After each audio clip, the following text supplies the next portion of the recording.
மணி ஓசை கேட்டு ஆண்டவரின் இல்லம் வாருங்கள். அடிமைத்தனம் நீங்கிடவே அன்பு மனம் ஓங்கிடவே இறைவன் பலியில் இணைந்து வாருங்கள். ஆலய மணி ஓசை கேட்டு ஆண்டவரின் இல்லம் வாருங்கள்.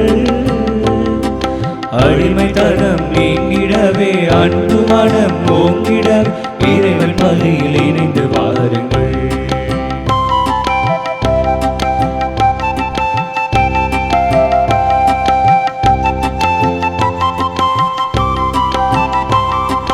சொந்த வாழ்வை சுகங்களாக்க இறைவன் வருகின்றார். இதயம் பொங்கும் நினைவுகளை எண்ணில் பொழிகின்றார். சொந்த வாழ்வை சுகங்களாக்க இறைவன் வருகின்றார். இதயம் பொங்கும் நினைவுகளை எண்ணில் பொழிகின்றார். பகிர்ந்து வாழும் பலியின் பொருளை இங்கு காணுவோம். பகிர்ந்து வாழும் பலியின் பொருளை இங்கு காணுவோம். இனி உண்மை அன்பில் உவகை கொள்ளுவோம். ஆலய மணி ஓசை கேட்டு ஆண்டவரின் இல்லம் வாருங்கள்.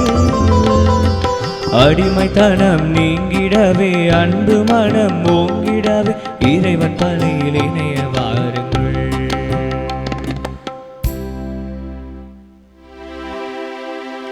தந்தை மகன் தூயாவியாரின் பெயராலே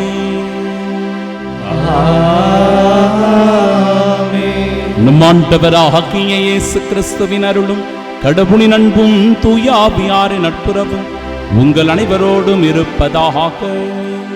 உம் ஆன்மாவோடும் இருப்பதாக. நான் நேர்மையில் நிலைத்திருந்து உமது திருமுகத்தை காண்பேன். உமது மாட்சியை நீர் வெளிப்படுத்தும் போது நான் நிறைவு பெறுவேன். அன்புள்ளம் கொண்ட சகோதர சகோதரிகளே, இறைவனுடைய அருளையும் அன்பையும் இரக்கத்தையும் மன்னிப்பையும் பெற்றுக்கொள்ள இதோ இந்த நாள் நமக்கு கொடுக்கப்பட்டிருக்கிறது. புனித சூசையப்பருடைய பரிந்துரையின் பயனாய் இந்த நாள் நமக்கு எல்லா விதமான இறை ஆசீர்வாதங்களையும் கொண்டு வர இந்த திருப்பலியில் நம்மை முழுமையாய் ஒப்புக் கொடுப்போம். நம் குடும்பத்தை ஒப்புக் கொடுப்போம். நம் தொழில் வியாபார முயற்சிகள் எல்லாவற்றையும் ஆண்டவரிடத்தில் ஒப்புக் கொடுத்தவர்களாய் இறை அருளை பெற தடையாக இருக்கின்ற நம் குற்றம் குறைகளுக்காக, பாவங்களுக்காக, நம் பலவீனங்களுக்காக மனம் வருந்தி மன்னிப்பு கேட்போம். எல்லாம் வல்ல இறைவனிடமும் சகோதர சகோதரிகளிடம் நான் பாவியை ஏற்றுக்கொள்கிறேன். ஏனெனில் சிந்தனையாலும் சொல்லாலும் செயலாலும் கடமை தவறினாலும் பாவங்கள் பல செய்தேன். என் பாவமே என் பாவமே என் பெரும் பாவமே. ஆகையால் இப்பொழுது கன்னியான புனித மரியாதையும் வானதூதர் புனித அனைவரையும் சகோதர சகோதரிகளை உங்களையும் நம் இறைவனாகிய ஆண்டவரிடம் எனக்காக வேண்டிக் கொள்ள மன்றாடுகிறேன். எல்லாம் வல்ல இறைவன் நம்மை இரக்கம் வைத்து நம் பாவங்களை மன்னித்து நமக்கு நிலை வாழ்வை அருள்வாராக. ஆமென்.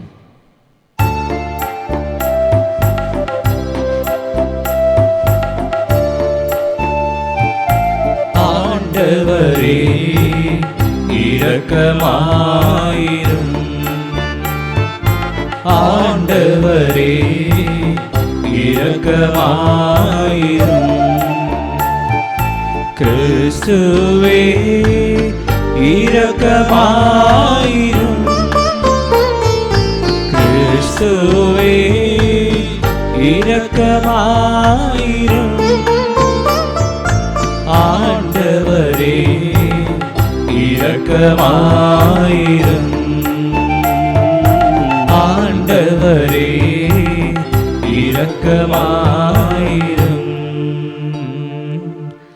இரக்கமாயிரும்.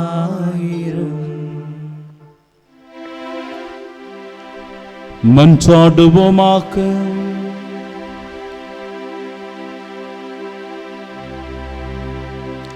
இரக்கமுள்ள இறைவா,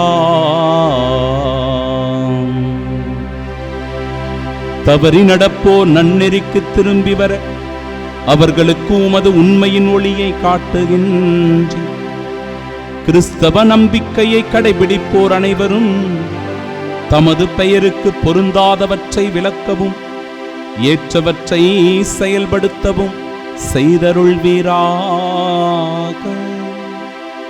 உம்மோடு தூயாவியாரின் ஒன்றிப்பில் இறைவனாய் என்றென்றும் வாழ்ந்து ஆட்சி செய்கின்றவர் வழியாக உம்மை மன்றாடுகின்றோம்.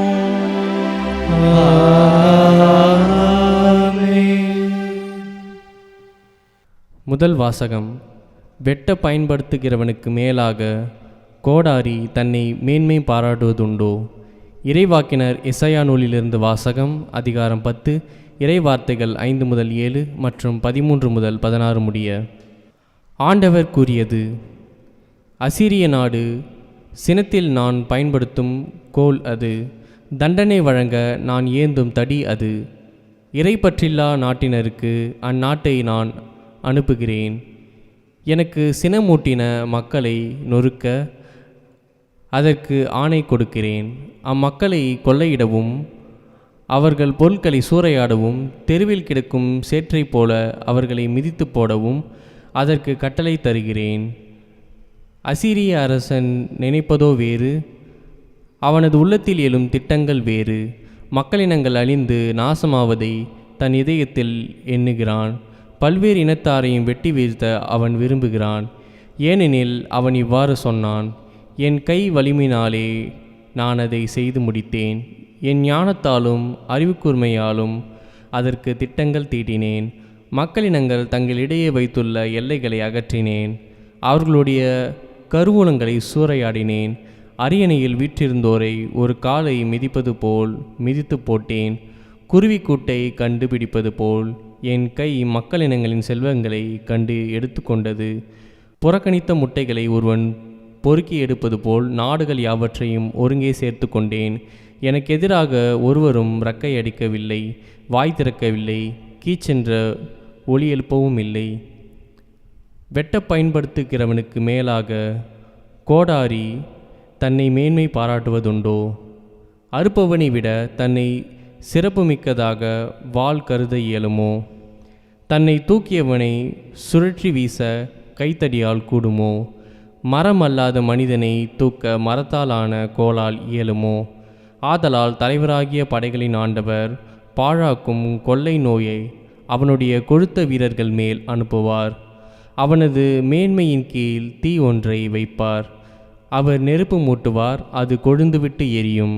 ஆண்டவரின் அருள்வாக்கு. இறைவனுக்கு நன்றி. பதிலுரை பாடல்.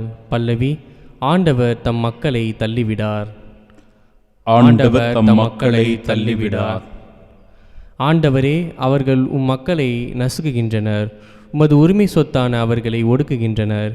கைம்பெண்டிரையும் அந்நியரையும் அவர்கள் வெட்டி வீழ்த்துகின்றனர். திக்கற்றவரை அவர்கள் கொலை செய்கின்றனர். பல்லவி.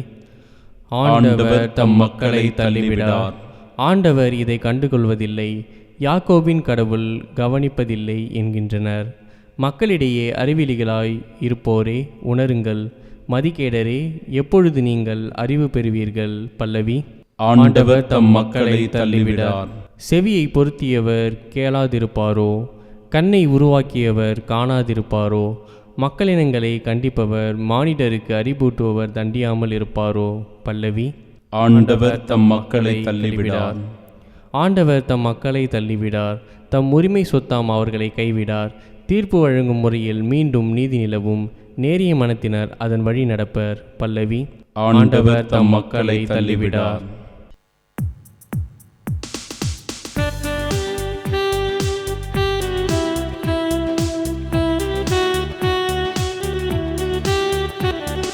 அல்லேலூயா அல்லேலூயா அல்லேலூயா அல்லேலூயா அல்லேலூயா அல்லேலூயா அல்லேலூயா அல்லேலூயா. தந்தையே, விண்ணுக்கும் மண்ணுக்கும் ஆண்டவரே, உம்மை போற்றுகிறேன். ஏனெனில் விண்ணரசின் மறைப்பொருளை குழந்தைகளுக்கு வெளிப்படுத்தினீர். அல்லேலூயா அல்லேலூயா அல்லேலூயா அல்லேலூயா. ஆண்டவர் உங்களோடு இருப்பாராக. உம் ஆன்மாவோடும் இருப்பாராக. தூய மத்தேயு எழுதிய பரிசுத்த நற்செய்தியிலிருந்து வாசகம். ஆண்டவரே மாட்சி உமக்கே. அதிகாரம் 11 இறைவார்த்தைகள் 25 முதல் 27 முடிய. அக்காலத்தில் இயேசு கூறியது: தந்தையே, விண்ணுக்கும் மண்ணுக்கும் ஆண்டவரே, உம்மை போற்றுகிறேன். ஏனெனில் ஞானிகளுக்கும் அறிஞர்களுக்கும் இவற்றை மறைத்து குழந்தைகளுக்கு வெளிப்படுத்தினீர். ஆம் தந்தையே, இதுவே உமது திருவுளம். என் தந்தை எல்லாவற்றையும் என்னிடத்தில் ஒப்படைத்திருக்கிறார். தந்தையை தவிர வேறு எவரும் மகனை அறியார். மகனும் அவர் யாருக்கு வெளிப்படுத்த வேண்டும் என்று விரும்புகிறாரோ அவரும் அன்றி வேறு எவரும் தந்தையை அறியார் என்று கூறினான்.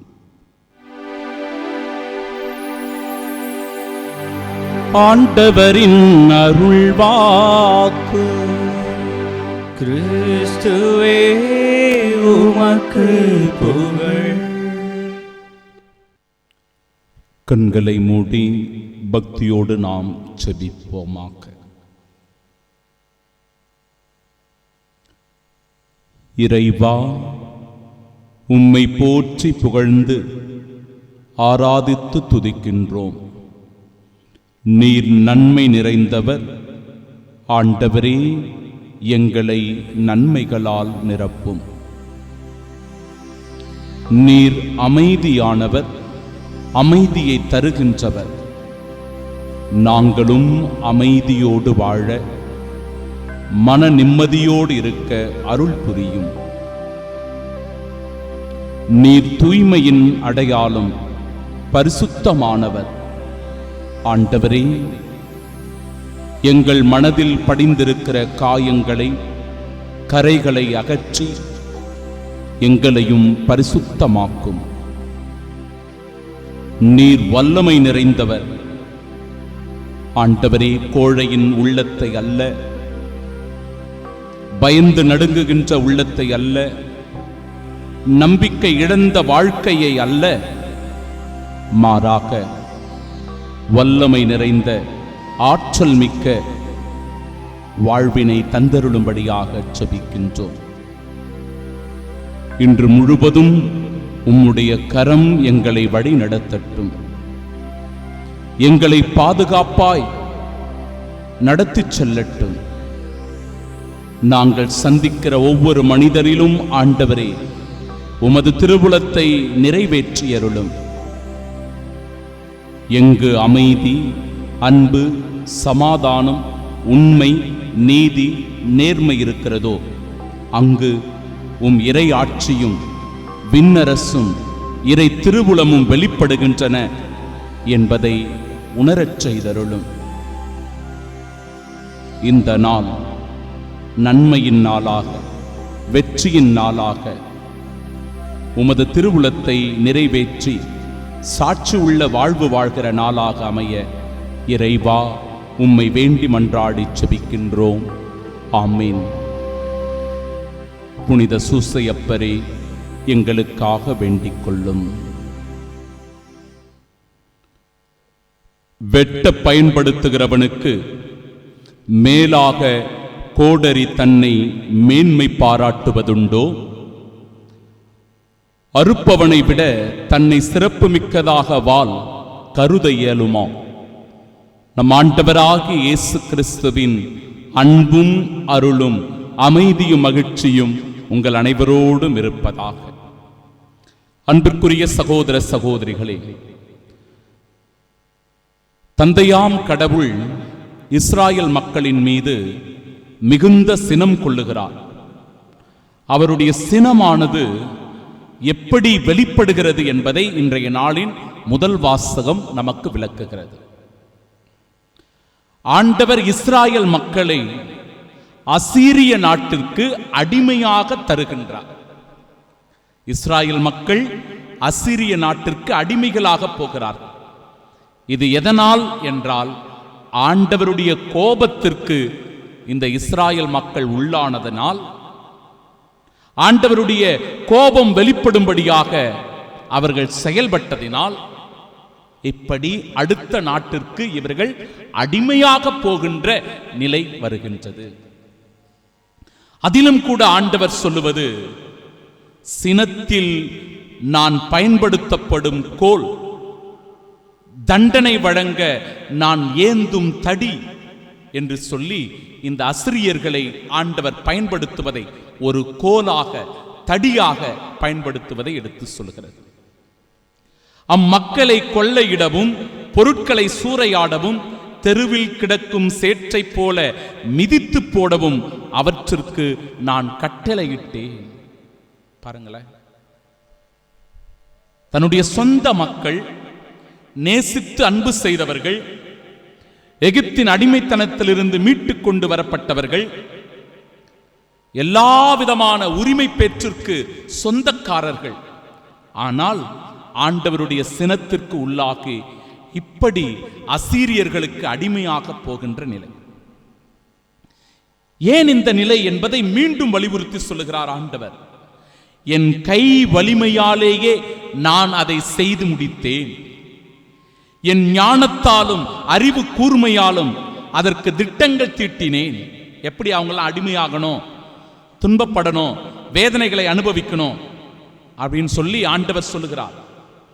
அவர்களின் எல்லைகளை அகற்றினேன், கருவூலங்களை சூறையாடினேன், ஒரு காலை மிதிப்பது போல மிதித்து போட்டேன், செல்வங்களை எல்லாம் எடுத்துக்கொண்டேன்.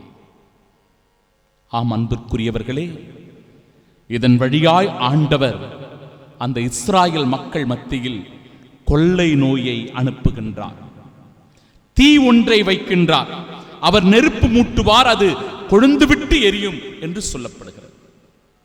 இப்ப நாம் இங்கே சிந்தித்து பார்க்கணும், ஏன் ஆண்டவருக்கு இவ்வளவு கோபம் வந்தது? எதனால இஸ்ராயல் மக்களின் மீது அவருக்கு இவ்வளவு வெறுப்பு வந்தது? அவர்களுக்கு எதிராக ஆண்டவர் செயலாற்றுவதனுடைய காரணம் என்ன? என்ன காரணம்? 2 காரணங்கள் குறிப்பிடப்படுகிறது. ஒன்று, அந்த இஸ்ராயல் மக்கள் இறை பற்றில்லாதவர்களாக இருந்தார்கள். கடவுள் மேல அவர்களுக்கு நம்பிக்கை இல்லாமல் போனது. கடவுளை அவர்கள் புறக்கணித்தார்கள். மீட்டுக் கொண்டு வந்த தெய்வத்தை அவர்கள் மறந்து விட்டார்கள், நிராகரித்தார்கள். இதனால் அவர்களுக்கு எதிரான ஆண்டவருடைய கோபம் இவ்வாறு வெளிப்படுகிறது. இரண்டாவது, கடவுளுக்கு அவர்கள் சினமூட்டினார்கள், கோபத்தை தூண்டினார்கள். ஆண்டவர் பொறுமை உள்ளவர், அன்பு நிறைந்தவர், இரக்கம் மிக்கவர், நீடிய பொறுமையும் தாட்சியும் கொண்டவர் என்று நாம் பார்க்கிறோம். அப்படிப்பட்ட கடவுளையே சினமூட்டுகின்ற செயலை இஸ்ராயல் மக்கள் செய்ததனால்தான் இந்த விளைவுகளை எல்லாம் அவர்கள் சந்திக்க வேண்டி வந்தது. அதனையே இன்றைய நாளினுடைய பதிலுரை பாடல் இன்னும் ஆழமாக சொல்லுகிறது. ஆண்டவர் தம் மக்களை தள்ளிவிட்டார். பாருங்களேன், தான் நேசித்த மக்களை அவர் தள்ளிவிட்டார். அப்பா அம்மா தன்னுடைய சொந்த பிள்ளைகளை ஒதுக்கி வைக்கிறாங்க, அவங்க கூட பேசுறதில்லை, உறவாடுறதில்லை அப்படின்னா அந்த பிள்ளைகளுக்கு எவ்வளவு வேதனை இருக்கும், அல்லது அந்த தாய் தகப்பனுக்கு எவ்வளவு வருத்தங்கள் இருக்கும் யோசிச்சு பாருங்களேன். ஏன் அந்த நிலைக்கு அவர்கள் செல்லுகிறார்கள்? இந்த பிள்ளைகள் ஏதோ அந்த பெற்றோருக்கு தீங்கு விளைவித்திருக்கிறார்கள், அவர்களை கோபப்படுத்தி இருக்கிறார்கள். அதனாலதான் பெற்றோர்கள் அந்த கோபத்தை வெளிப்படுத்துவதனுடைய அடையாளமாய் பேசாமல் இருப்பது, ஒதுக்கி வைப்பது, தூர தள்ளி வைப்பது போன்ற செயல்களில் ஈடுபடுவது. ஆண்டவரும் கூட அத்தகைய செயலில் ஈடுபடுகிறார். தம் உரிமை சொத்தாகிய இஸ்ராயல் மக்களை அவர் கைவிட்டு விட்டார். பாருங்களேன், அவர் கைவிட்டு விட்டார், கை நெகிழ்ந்து விட்டார். என் அன்பிற்குரிய சகோதர சகோதரிகளே, இவற்றை ஆழ்ந்து அறிந்து சிந்தித்து பார்த்தோம் என்றால் பல சூழ்நிலைகளில் நம் வாழ்க்கையோடு கூட இன்று இது ஒத்துப்போகிறது. அதனால்தான் நற்செய்தி வாசகம், ஏனெனில் ஞானிகளுக்கும் அறிஞர்களுக்கும் இவற்றை மறைத்து குழந்தைகளுக்கு வெளிப்படுத்தினீர், ஆம் தந்தையே, இதுவே உமது திருவுளம். ஆண்டவருடைய திருவுளம் என்ன? எதை ஆண்டவர் ஞானிகளுக்கும் அறிஞர்களுக்கும் மறைத்து நம் ஒவ்வொருவருக்கும் வெளிப்படுத்தியிருக்கிறார்? அவருடைய பிள்ளைகளாகிய குழந்தைகளாகிய நம் ஒவ்வொருவருக்கும் ஆண்டவர் வெளிப்படுத்தி இருக்கிற திருவுளம் என்ன என்பதை நாம் அறிய வேண்டும். 3 சிந்தனைகளாக இவற்றை நான் பிரித்து உங்களுக்கு விளக்க முற்படுகிறேன். முதலாவது சிந்தனை, நம்முடைய இறைப்பற்றில்லாத வாழ்க்கையை நாம் சிந்தித்து பார்க்க வேண்டும். இறைப்பற்றில்லாத வாழ்க்கை. இன்றைக்கு கத்தோலிக்க இறை நம்பிக்கையாளர்களாக இருக்கிறவர்கள் கத்தோலிக்க இறை நம்பிக்கையிலிருந்து, விசுவாசத்திலிருந்து விலகி போகின்ற செயல்களை செய்கிறார்கள். ஆம், இன்றைக்கு இருக்கிற இந்த நவீன காலகட்டத்தில் எப்பொழுதுமே நாம் ரொம்ப பிஸியா இருக்கிறோம். வேலை வேலைன்னு ஓடுறோம். எதையாவது சாதிக்க வேண்டும் என்று துடிக்கின்றோம். இது எல்லாமே வேணும் தான். நம்மள பிஸியா வச்சுக்கணும், நல்லா உழைக்கணும், சம்பாதிக்கணும், வாழ்க்கையில இன்னும் மேலும் மேலும் முன்னேற வேண்டும், பட்டம் பதவிகளை அனுபவிக்க வேண்டும், வேண்டான்னு சொல்லல. ஆனா பாருங்களேன், நோ சண்டே மாஸ். உன் பிஸி ஷெட்யூல்ல ஞாயிறு திருப்பலிக்கு கூட வர முடியாத ஒரு நிலை. No catechism for the children. உங்க குழந்தைகளை நீங்கள் மறைக்கல்வி வகுப்புகளுக்கு அனுப்புவது கிடையாது. No sacraments. தகுந்த வயதில் தகுந்த தருணத்தில் அதை கொடுக்கணும். திருமுழுக்கு குழந்தை பருவத்தில், தேவ நற்கருணை ஒரு குறிப்பிட்ட வயதில், உறுதி பூசுதல் அருட்சாதனம் கொடுக்க வேண்டும். இன்றைக்கு அதை மறந்துடுறோம். நாம அதை பொருட்படுத்துவது கிடையாது. அதை பற்றிய கவலையின்றி இருக்கிறோம். No confession. பாவ சங்கீர்த்தனமே செய்யறது கிடையாது. No family prayer. குடும்ப ஜெபம் கிடையாது. குடும்பமாக இணைந்து ஜெபமாலை ஜெபிப்பது கிடையாது. Visit to the blessed sacrament. தேவ நற்கருணை சந்திப்பு கிடையாது. இப்படிப்பட்ட இறை நம்பிக்கை இல்லாத கிறிஸ்தவர்களாய், கத்தோலிக்கர்களாய் நாம் வாழும்போது, பிரியமானவர்களே, இரண்டாவது சிந்தனை, ஆண்டவருடைய சினத்திற்கு நாம் உள்ளாகின்றோம். ஆண்டவரை விட்டு விலகி போயிடுறோம். திருச்சபை கொடுக்கிற கட்டளைகளை நிறைவேற்றாமல், அதை கடைபிடிக்காமல் போனால் இறை அன்பிலிருந்து, இறை விசுவாசத்திலிருந்து நாம் நழுவி போகிறோம், விலகி போய்விடுகிறோம். இப்ப இரண்டாவது, இறைவனுடைய சினத்திற்கு உள்ளாகின்ற செயல்களை நாம் செய்வது என்ன? களியாட்டம், கேளிக்கைகள், பொழுதுபோக்குகளுக்கு இடம் கொடுப்பது, அதிகமான ஆடம்பரங்களை விரும்புவது, பொருட்களை சேர்ப்பதற்கான ஆசைகளை எழுப்புவது, உலக போக்கிலான வாழ்க்கை வாழ்வது, இது எல்லாமே ஆண்டவருடைய சினத்திற்கு நாம் உள்ளாக்கக்கூடிய செயல்கள். மூன்றாவதாக, தந்தையினுடைய திருவுளத்தை நிறைவேற்றுகின்ற அவருடைய அன்பு மகனாக, மகளாக வாழ நாம் ஒவ்வொருவரும் அழைக்கப்படுகிறோம். சகோதர சகோதரிகளே, குடும்ப சந்திப்பை நிகழ்த்தும் போது ஒரு குடும்பத்தில் இருந்த அந்த குடும்ப தலைவரோடு சில மணித்துளிகள் பேசக்கூடிய ஒரு வாய்ப்பு கிடைத்தது. மிகுந்த வருத்தத்தோடு, வேதனையோடு அவர் கண்ணீர் விட்டு அழுதார். அவருடைய ஏக்கம், அவருக்கு கண்ணு தெரியல, பார்வை மங்கி போயிடுச்சு. 63 வயது. அவருடைய பழைய வாழ்க்கையை நினைத்து நினைத்து அவர் புலம்புகின்றார். நிம்மதியில்லாத ஒரு வாழ்க்கை. சின்ன வயசுல நான் கஷ்டப்பட்டு உழைச்சேன் ஃபாதர், மிகுந்த நம்பிக்கை விசுவாசத்தோடு நான் இருந்தேன், தவறாமல் திருப்பலிகளுக்கு நான் செல்லுவேன். திருமணமாகி நான் சாதாரண ஒரு வேலை தான் செய்து கொண்டிருந்தேன். பாத்திரங்களை எல்லாம் கொண்டு போய் விற்கிறது, பாத்திரங்களை கொண்டு போய் விற்கின்ற பணியை செய்து கொண்டிருந்தேன். என் வாழ்க்கையில் ஒரு பெரிய ஆசீர்வாதம் கிடைத்தது. ஒரு சிறிய கடை வைத்தேன். அந்த கடை பெரிய ஒரு கடையாக மாறியது, ஸ்டோராக மாறியது. வாழ்க்கையில் ஓஹோன்னு வந்த நான். எப்படியோ ஏதோ ஒரு சறுக்கல் என் வாழ்க்கையில் வந்தது. எனக்குள் வந்த கெட்ட பழக்க வழக்கங்கள், தீய நண்பர்களோடு நான் சேர்ந்து கொண்டு ஊதாரித்தனமாக இறைப்பற்றில்லாத ஒரு வாழ்க்கை வாழ்ந்தேன். கடவுளுக்கு சினமூட்டக்கூடிய இந்த வாழ்க்கையினால் என் பார்வை கொஞ்சம் கொஞ்சமாக மங்கி போனது. எல்லாவற்றையும் விற்க வேண்டிய நிலை வந்தது. கடனில் நான் மூழ்கி தவித்தேன். என் வீடு, என் கடை, எல்லாவற்றையும் நான் இழந்து விட்டேன். அந்த ஊர்ல அவமானம் தாங்காம ஓடி வந்து இந்த இடத்துல நான் இருக்கிறேன். ஒரு வாடகை வீட்டில் இருக்கிறேன் ஃபாதர்.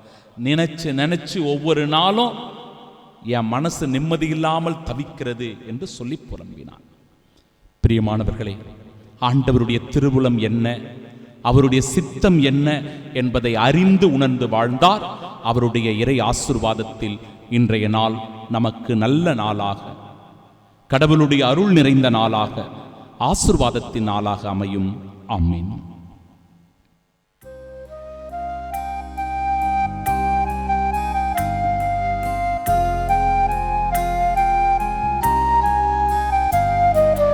காணிக்கை தந்தோம் கர்த்தாவே, ஏற்றுக்கொள் எம்மையே இப்போது. கண் கொண்டு பாரும் கடவுள் மகனே, காணிக்கையார் தந்தார் நீதானே. காணிக்கை தந்தோம் கர்த்தாவே, ஏற்றுக்கொள் எம்மையே இப்போது.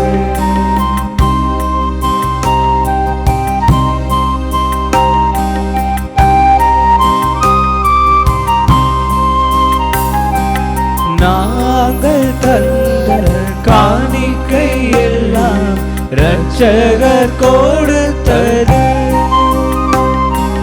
மேகம் சிந்தும் நீர்த்துளி எல்லாம் பூமி கொடுத்தது. காலங்கள் மாறும், கோலங்கள் மாறும், காலங்கள் மாறும், கோலங்கள் மாறும், ஆகாயம் மாறும் கடவுளின் மகனே, ஆனாலும் உன் அன்பு மாறாது. அன்புமிக்க சகோதர சகோதரிகளே, என்னுடையதும் உங்களுடையதுமான இப்பலி எல்லாம் வல்ல இறைவனுக்கு உகந்ததாகும்படி மன்றாடுங்கள். ஆண்டவர் தமது பெயரின் புகழ்ச்சிக்காகவும் மாட்சிக்காகவும் தமது நன்மைக்காகவும் புனித திரு அவை அனைத்து நலனுக்காகவும் உமது கையிலிருந்து பலியேற்றுக் கொள்வாராக. ஆண்டவரே, உம்மை நோக்கி மன்றாடும் திரு அவையின் காணிக்கைகளை கண்ணோக்கி அருளும். உன் நம்பிக்கையாளர் புனிதத்தில் வளர உதவும் உணவாக இவற்றை மாற்றி அருள்வீராக. எங்கள் ஆண்டவராகிய இயேசு கிறிஸ்து வழியாக உம்மை மன்றாடுகின்றோம். ஆண்டவர் உங்களோடு இருப்பாராக. உம் ஆன்மாவோடும் இருப்பாராக. இதயங்களை மேலே எழுப்புங்கள். ஆண்டவரிடம் எழுப்பியுள்ளோம். நம் இறைவனாகிய ஆண்டவருக்கு நன்றி கூறுவோம். அது தகுதியும் நீதியுமானது. ஆண்டவரே, தூயவரான தந்தையே, என்றும் உள்ள எல்லாம் வல்ல இறைவா, எங்கள் ஆண்டவராகிய கிறிஸ்து வழியாக எந்நாளும் எவ்விடத்திலும் நாங்கள் உமக்கு நன்றி செலுத்துவது மெய்யாகவே தகுதியும் நீதியுமாகும், எங்கள் கடமை மீட்புக்குரிய செயலுமாகும். கிறிஸ்துவின் இறப்பினை நாங்கள் அன்போடு கொண்டாடுகின்றோம். உயிர்ப்பினை உயிராற்றல் உள்ள நம்பிக்கையோடு அறிக்கையிடுகின்றோம். மாட்சியுடன் அவர் மீண்டும் வருவார் என உறுதியோடு எதிர்நோக்குகின்றோம். ஆகவே புனிதர் வானத்துதர் அனைவரோடும் சேர்ந்து நாங்கள் உம்மை புகழ்ந்தேத்தி முடிவின்றி ஆர்ப்பரித்து ஒரே குரலாய் பாடுவதாவது: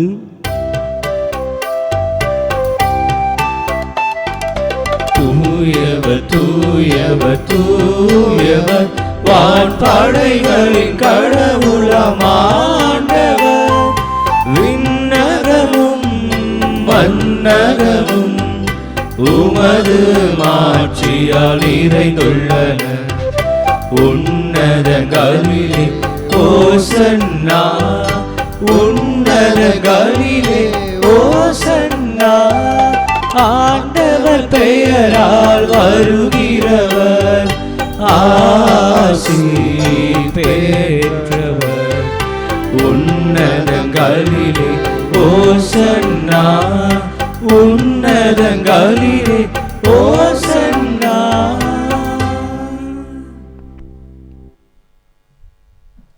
நம் ஆண்டவர் சினம் கொள்பவர் அல்ல. ஆனாலும் இன்றைய இறை வார்த்தையின் வழியாக அவருடைய சினமானது இஸ்ராயேல் மக்களுக்கு எதிராக எழுகிறது. சில நேரங்களில் ஆண்டவருடைய சினம் நமக்கு எதிராகவும் எழுகிறது. எப்பொழுது நமக்கு இறைப்பற்று இல்லையோ, கடவுளை நாம் எப்பொழுது சினமூட்டுகிறோமோ அப்பொழுது ஆண்டவருடைய கோபத்திற்கு நாம் உள்ளாகிறோம். இதனால் நம் கடவுள் நம்மை தண்டிப்பவர், நமக்கு தீங்கு வருவிப்பவர், அவர் நம்மை அழிக்க விரும்புகிறார் என்று ஒருபோதும் அர்த்தம் இல்லை. நம் ஆண்டவர் இரக்கமும் கனிவும் பொறுமையும் மன்னிப்பையும் தருகிற தெய்வம் என்பது நமக்கு தெரியும். நாம் மனம் மாற வேண்டும், மனம் திருந்த வேண்டும், இறைவனுக்குரிய வாழ்வு வாழ்ந்து இறை திருவுளத்தை நிறைவேற்றுகிறவராய் இந்த உலகத்தில் இருக்க வேண்டும் என்பதே அவருடைய கோபத்திற்கான காரணம். இது ஒரு அர்த்தமுள்ள சினம். எனவே இவற்றை உணர்ந்து புரிந்து கொண்டு நம்மையே இந்த காணிக்கைகளோடு அர்ப்பணம் செய்வோம். தூய ஆவியினுடைய வல்லமையால் நாம் ஒவ்வொருவரும் ஆசிர்வதிக்கப்பட, புனிதப்படுத்தப்பட செபிப்போமாக. ஆண்டவரே, நீ மெய்யாகவே தூயவர், தூய்மை அனைத்திற்கும் ஊற்று. ஆகவே உம்முடைய ஆவியை பொழிந்து இக்காணிக்கைகளை தூய்மைப்படுத்த உம்மை வேண்டுகின்றோம். இவ்வாறு எங்கள் ஆண்டவர் இயேசு கிறிஸ்துவின் உடலும் இரத்தமுமாக எங்களுக்கு இவை மாறுவனவாக. அவர் பாடுபட உளம் கனிந்து தம்மை கையளித்த போது அப்பத்தை எடுத்து நன்றி செலுத்தி அதை பிட்டு தம் சீடர்களுக்கு அளித்து அவர் கூறியதாவது: அனைவரும் இதிலிருந்து பெற்று உண்ணுங்கள், ஏனெனில் இது உங்களுக்காக கையளிக்கப்படும் என் உடல்.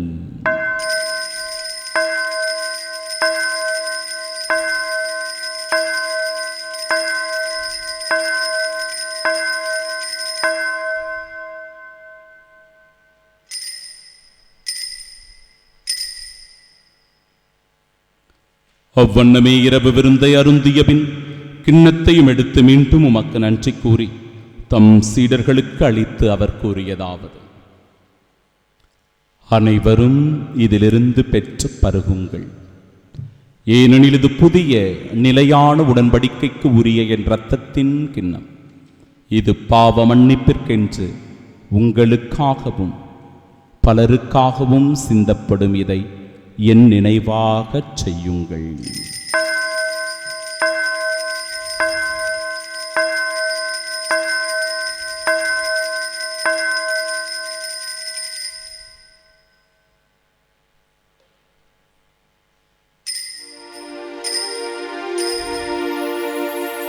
நம்பிக்கையின் மறைபொருள். ஆண்டவரே, நீர் வரும் அளவும் உமது இறப்பினை அறிக்கையிடுகின்றோம், உமது உயிர்ப்பினையும் எடுத்துரைக்கின்றோம். ஆகவே ஆண்டவரே, நாங்கள் கிறிஸ்துவின் இறப்பினை உயிர்ப்பினையும் நினைவு கூர்ந்து வாழ்வு தருகிற இந்த அப்பத்தையும் மீட்பளிக்கும் இக்கிண்ணத்தையும் ஒப்புக் கொடுக்கிறோம். திருமுனின்று உமக்கு ஊழியம் புரிய தகுந்தவர்களாக எங்களை ஏற்றுக்கொண்டீர். எனவே மக்கள் நன்றி செலுத்துகிறோம். மேலும் கிறிஸ்துவின் உடலிலும் இரத்தத்திலும் பங்கு கொள்ளும் எங்களை தூய ஆவியார் ஒன்று சேர்க்க வேண்டுமென உம்மை தாழ்மையுடன் மன்றாடுகிறோம். ஆண்டவரே, உலகெங்கும் பரவியிருக்கும் அது திரு அவையின் நினைவு கூர்ந்தலும் எங்கள் திருத்தந்தை லியோ, எங்கள் பேராயர் ஜார்ஜ், எல்லா திருநிலையினர் ஆகிய அனைவரோடும் அது திரு அவை அன்பில் நிறைவு பெறச் செய்தருளும். தந்தையே, உயிர்த்தெழுமது நோக்குடன் துயில் கொள்ளும் எங்கள் சகோதர சகோதரிகளையும் இறந்தோர் அனைவரையும் இரக்கத்துடன் நினைவு கூர்ந்தும் அது திருமுகொலியின் ஏற்றருளும். எங்கள் அனைவர் மீதும் இரக்கமாயிரும். கடவுளின் கன்னித்தாயான தூய மரியா, அவருடைய அன்பு கணவரான புனித யோசேப்பு, புனித திருத்தூதர்கள், இவ்வுலகிலும் உகந்தவர்களாய் இருந்தோர் ஆகிய புனிதர் அனைவருடனும் நாங்கள் நிலை வாழ்வில் பங்கு கொள்ளும் தகுதி பெற்று உம் திருமகன் இயேசு கிறிஸ்து வழியாக உம்மை புகழ்ந்தேத்து மரமருள உம்மை மன்றாடுகிறோம்.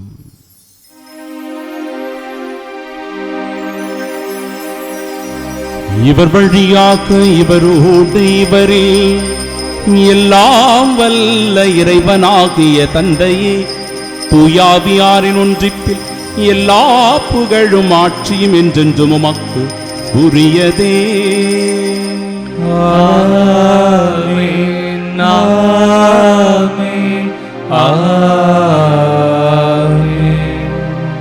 மீட்பரின் கட்டளையால் கற்பிக்கப்பட்டு இறை படிப்பினையால் பயிற்சி பெற்ற நாம் இணைந்து ஜெபிப்போமாக. விண்ணுலகில் இருக்கிற எங்கள் தந்தையே, உமது பெயர் தூயதென போற்ற பெருக, உமது ஆட்சி வருக, உமது திருவுளம் விண்ணுலகில் நிறைவேறுவது போல மண்ணுலகிலும் நிறைவேறுக. எங்கள் அன்றாட உணவை இன்று எங்களுக்கு தாரும். எங்களுக்கு எதிராக குற்றம் செய்வோரை நாங்கள் மன்னிப்பது போல எங்கள் குற்றங்களை மன்னியும். எங்களை சோதனைக்கு உட்படுத்தாதையும் தீமையிலிருந்து எங்களை விடுவித்தருளும். ஆண்டவரே, தீமை அனைத்திலுமிருந்தும் எங்களை விடுவித்து எங்கள் வாழ்நாளில் அமைதியை கனிவுடன் அருளுமை மன்றாடுகிறோம். உமது இரக்கத்தின் உதவியால் நாங்கள் பாவத்திலிருந்து எப்பொழுதும் விடுதலை பெற்று யாதொரு கலக்கமுமின்றி நலமோடு வாழ்வோமாக. நாங்கள் எதிர்நோக்கியிருக்கும் பேரின்பத்திற்காகவும் எம் மீட்பராகிய இயேசு கிறிஸ்துவின் வருகைக்காகவும் காத்திருக்கின்றோம். ஏனெனில் ஆட்சியும் வல்லமையும் ஆட்சியும் என்றென்றும் உமதே. ஆண்டவரே இயேசு கிறிஸ்துவே, அமைதியை உங்களுக்கு விட்டுச் செல்கிறேன், என் அமைதியையே உங்களுக்கு அளிக்கிறேன் என்றும் திருத்தூதர்களுக்கு மொழிந்தீரே. எங்கள் பாவங்களை பாராமல் முது திரு அவை நம்பிக்கையை கண்ணோக்கி முது திருவுளத்திற்கேற்ப அதற்கு அமைதியும் ஒற்றுமையும் அளித்தருள்வீராக. என்றென்றும் வாழ்ந்து ஆட்சி செய்கின்றவர் நீரே. ஆமென். ஆண்டவருடைய அமைதி உங்கள் அனைவரோடும் என்றும் இருப்பதாக. உம் ஆன்மாவோடும் இருப்பதாக. உயிர்த்த நமது ஆண்டவர் இயேசு கிறிஸ்து தருகிற அமைதியை ஒருவர் மற்றவருடன் மகிழ்ச்சியோடு பகிர்ந்து கொள்வோம். சமாதானம்.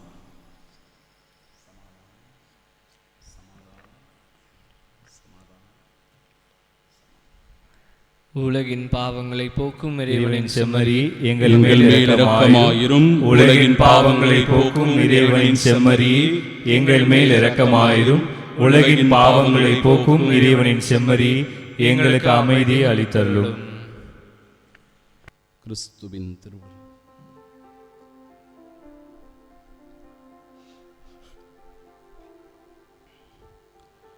இதோ இறைவனின் செம்மறி, இதோ உலகின் பாவங்களை போக்குபவர்.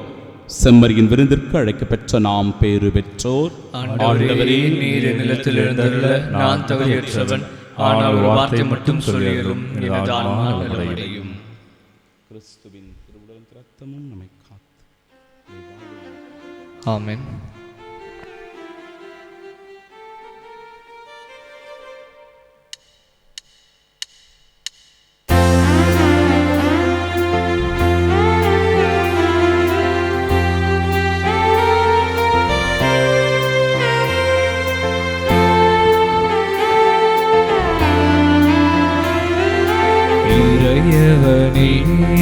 வழித்துணை நீர் இறைஞ்சிடும் ஏழையில் வாழ்க வாழ்க வாழ்க. இறையவனே வழித்துணை நீர் இறைஞ்சிடும் ஏழையில் வாழ்க வாழ்க வாழ்க.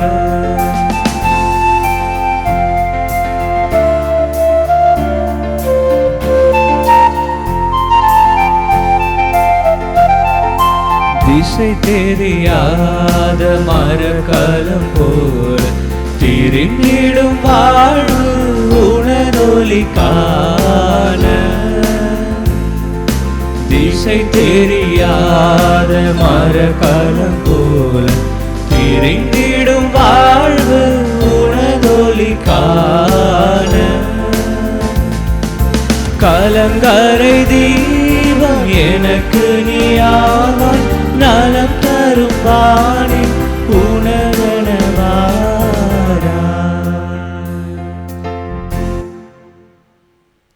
உமது இல்லத்தில் தங்கியிருப்போர் பேறு பெற்றோர், அவர்கள் எந்நாளும் உம்மை புகழ்ந்து கொண்டே இருப்பார்கள். மன்றாடுவோமாக. ஆண்டவரே, உம்முடைய அருட்கொடைகளை பெற்றுக்கொண்ட நாங்கள் உம்மை வேண்டுகின்றோம். இவ்வாறு இம்மறை நிகழ்வுகளில் நாங்கள் அடிக்கடி பங்கேற்பதால் அவற்றின் மீட்பளிக்கும் பயன் எங்களில் வளரச் செய்வீராக. எங்கள் ஆண்டவராகிய இயேசு கிறிஸ்து வழியாக உம்மை மன்றாடுகின்றோம். ஆண்டவர் உங்களோடு இருப்பாராக.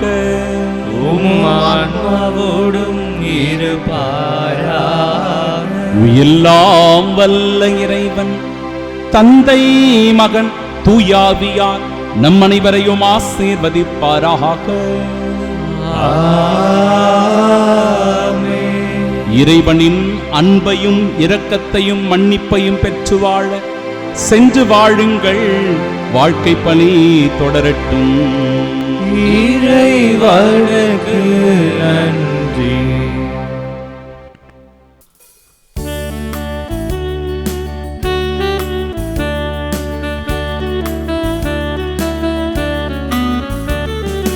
எங்கள் காவலாம் சூசை தந்தையின் மங்களங்கள் எங்கும் சொல்லி இங்கு பாடுவோம். எங்கள் காவலாம் சூசை தந்தையின் மங்களங்கள் எங்கும் சொல்லி இங்கு பாடுவோம். செங்கையாதிலே தங்க புஷ்பம் தங்க கோலை ஏந்திடும். செங்கையாதிலே தங்க புஷ்பம் தங்க கோலை ஏந்திடும். எங்கள் காவலாம் சூசை தந்தையின் மங்களங்கள் எங்கும் சொல்லி இங்கு பாடுவோம்.